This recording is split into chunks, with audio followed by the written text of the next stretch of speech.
नमस्कार स्टूडेंट्स, स्वागत है आप सभी का आपके अपने YouTube चैनल आर्या एडुटेक में। आज मैं आपको सरफेस टेंशन का थर्ड लेक्चर लेने जा रहा हूं। इससे पहले 2 लेक्चर हो गए हैं सरफेस टेंशन में। अगर जब आपने उसका वीडियो अभी तक नहीं देखा है तो पहले उस दोनों वीडियो को देख लें, जिसका लिंक डिस्क्रिप्शन में दिया हुआ। उसके बाद आप लोग इसे देखें। तो आइए देखते हैं कि इसमें अभी मैं चर्चा करने जा रहा हूँ कि जो आपका कैपिलरी ट्यूब को अगर हम लोग किसी भी लिक्विड में डिप करते हैं तो उसका सरफेस का जो शेप होता है वो कैसा हो सकता है, इस पर अभी हम चर्चा करेंगे और क्यों ऐसा होता है। जैसा कि मैंने आपको पिछले वीडियो में बताया था लेक्चर 2 में कि जब आप लोग कैपिलरी ट्यूब को किसी भी वाइल में डिप करते हैं तो उस वाइल का लेवल क्या होता है, राइज कर जाता है ऊपर की ओर, जो बाहर में कंटेनर का लेवल होता है उससे। या फिर अगर उसको मरकरी में आप डिप करेंगे तो उसका लेवल क्या होगा, डाउन कर जाएगा, जो बाहर में कंटेनर का लेवल होता है उससे। तो ऐसा क्यों होता है, मैंने आपको ये बताया था कि यही कैपिलरी एक्शन है। और कैपिलरी एक्शन के कारण ही जो है कुछ एग्जांपल भी मैंने उसका दिया था, तो उसी की भी चर्चा करेंगे।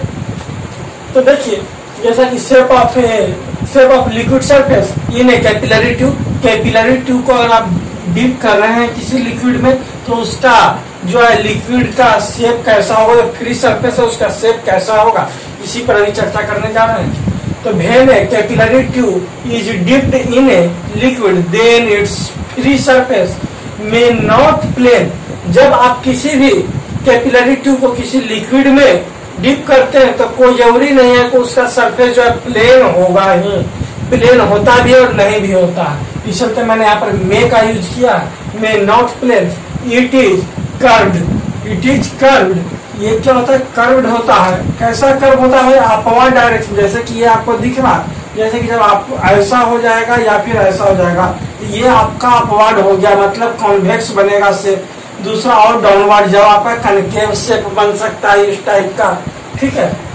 डिपेंडिंग किस पे करता है भाई, तो डिपेंड करता है nature of the liquid containing it. मतलब कि जो आपका लिक्विड इसमें भरा हुआ है उसके नेचर पे डिपेंड करता है कि ये शेप आपका कन्वेक्स बनेगा या कनकेव बनेगा, ठीक है। तो आइए देखते हैं कि सबसे पहले जो है आपका नंबर 1 कौन है कि कनकेव सरफेस कब बन रहा है, कनकेव सरफेस कब बनेगा। तो आइए इसकी चर्चा कर रहे हैं कि when the adhesive force is greater. आपने इससे पहले मैंने फर्स्ट लेक्चर में बता दिया है कि एडहेसिव फोर्स क्या होता है, कोहेसिव फोर्स क्या होता है। तो सेम नेचर के मॉलिक्यूल के बीच जो लगने वाला फोर्स ऑफ अट्रैक्शन होता है वो क्या कहलाता है, कोहेसिव फोर्स। और डिफरेंट नेचर के मॉलिक्यूल के बीच जो लगने वाला फोर्स होता है वो क्या कहलाता है, एडहेसिव फोर्स।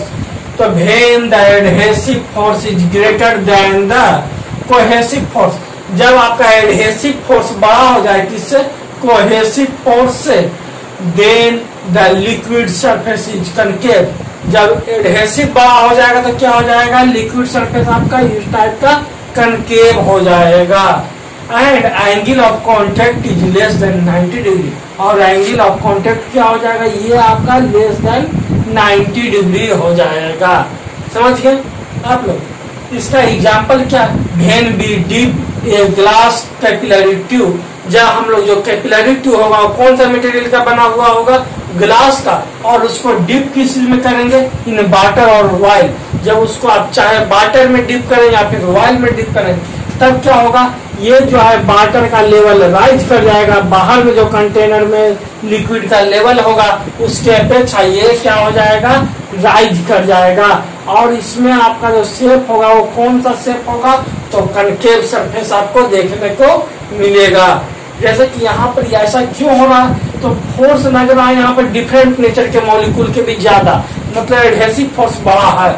ये चाहेगा कि हम भी और अट्रैक्ट करें, और ग्लास जो है वाटर को या फिर ऑयल को अपनी ओर अट्रैक्ट करेगा, और ये इस कारण से आपका ऊपर तक चल जाता है, इसका लेवल हाई हो जाता है। तो आप लोग समझ गए। अब इसके बाद हम लोग चर्चा करेंगे दूसरा नंबर में कि कौन सा भाई, तो कॉन्वेक्स सरफेस कब बनेगा, कॉन्वेक्स सरफेस कब बनेगा। तो जैसा कि आप लोग देख पा रहे हैं, जैसे कि मैं यहाँ पर ड्रा कर रहा हूँ, स्किप कर देता हूँ ना तो वीडियो फिर लंबा हो जाएगा। हाँ तो देखिए कन्वेक्स सरफेस, मैंने चेंज करना भूल गया। हाँ, कन्वेक्स सरफेस आपका कब बनेगा? तो कन्वेक्स सरफेस तब बनेगा when the cohesive force is greater than the adhesive force. मतलब कि जो इंटरमोलिकुलर फोर्स है, सेम नेचर के मॉलिक्यूल के बीच लगने वाला फोर्स है, वो क्या हो जाए, वो आपका जो है हाई हो जाए। किसी डिफरेंट नेचर के जो मॉलिक्यूल के बीच लग रहा है फोर्स, उससे मतलब कि when the cohesive force is greater than the adhesive force then the liquid surface is convex. तब आपका क्या हो जाएगा, लिक्विड सरफेस कन्वेक्स हो जाएगा। जब सेम नेचर के मॉलिक्यूल एक दूसरे को बहुत ही ज्यादा क्लोजली रूप से अट्रैक्ट कर रहे हैं, तब आपका सरफेस हो जाएगा इस टाइप से कन्वेक्स। मतलब कि आपका शेप जो बन रहा है फ्री सरफेस का, वो इस टाइप का कन्वेक्स बनेगा। और जो लिक्विड का लेवल था वो उस केस में तो राइज हो रहा था, यहाँ पर क्या किया, फॉल कर जाएगा। यहाँ पर लेवल क्या होगा, फॉल करेगा। और देखिए ये आपका देख रहा हूँ कि बाहर के लेवल से यहाँ पर लेवल डाउन है। तो ये किस केस में होता है कि जब when we dip a glass capillary tube in mercury, जब मरकरी में मतलब पारा में जिसका सिंबल होता है Hg, उसमें अगर जब आप ग्लास कैपिलरी ट्यूब को डुबाइएगा तो उसका लेवल क्या होता है, बाहर में जो लेवल रहेगा उससे लेवल क्या हो जाएगा, इसका डाउन कर जाएगा। एंड क्या है भाई इस केस में कि convex and angle of contact is more than 90 degree. और आपका जो एंगल ऑफ कांटेक्ट है वो क्या हो जाएगा, 90 डिग्री से ज्यादा बनेगा। This type of liquid has high surface tension. और इस टाइप का जो लिक्विड होता है उसका सरफेस टेंशन क्या होता है, ज्यादा होता है। जैसे कि आपका मरकरी का सरफेस टेंशन बहुत ही ज्यादा होता है। और इस टाइप के लिक्विड में कैपिलरी राइज नहीं, कैपिलरी फॉल होता है। ठीक है, आपका लिक्विड का लेवल डिप्रेस कर जाएगा। कि इसके बाद हम लोग जब न्यूमेरिकल बनाएंगे तो जब चर्चा करेंगे हाइट को मेजर करने की कि कितना लेवल हाई हुआ या फिर लेवल फॉल हुआ, तो हम लोग जब हाइट की चर्चा करेंगे, लेवल इन ऑफ मरकरी या फिर लिक्विड इन कैपिलरी ट्यूब, ठीक है। तो एच जब हम लोग काउंट करेंगे तो एच यहाँ से करेंगे, बाहर में जितना लेवल रहेगा यहाँ से कितना फॉल किया या फिर कितना राइज किया, एच हम लोग इसी से लेंगे।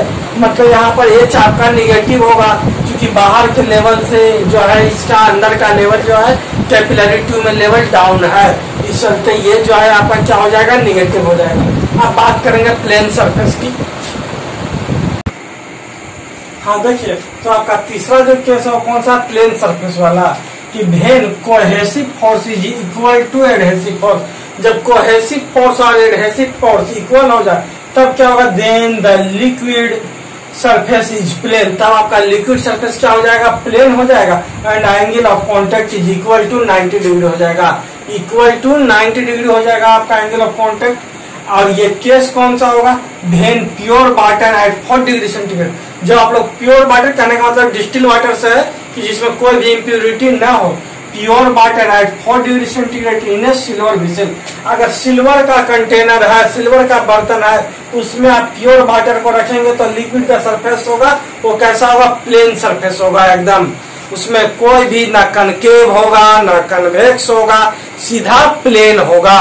कब, कि जब आप चांदी के बर्तन में रखिएगा पानी को, शुद्ध पानी को, तब आपका दम प्लेन होगा। हाँ, ये हम देखते हैं इसके बाद relation between capillary rise and surface tension. मतलब सरफेस टेंशन और कैपिलरी राइज के बीच में कैसा रिलेशन है, तो ये रिलेशन होता है ये equal to 2t cos theta upon r rho g। अब क्या क्या होता है ये जानते हैं, 2t, तो t होता है सरफेस टेंशन, थीटा क्या है तो एंगल ऑफ कांटेक्ट, इसमें हम लोग कॉस लेंगे, ठीक है, थीटा।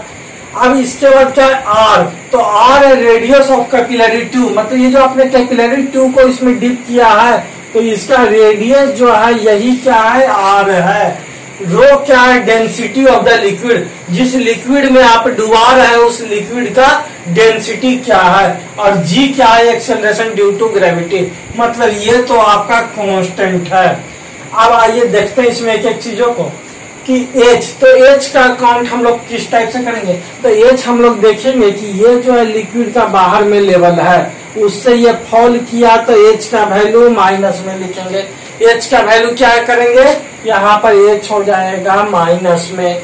इसके बाद यहाँ पर एच बढ़ा है तो बाहर से हम लोग काउंट करेंगे एच कितना बढ़ा, तो ये वाला हो जाएगा एच का वैल्यू ये इतना, बस ठीक है। तो यही हो जाएगा एच का वैल्यू, आप लोग समझ गए।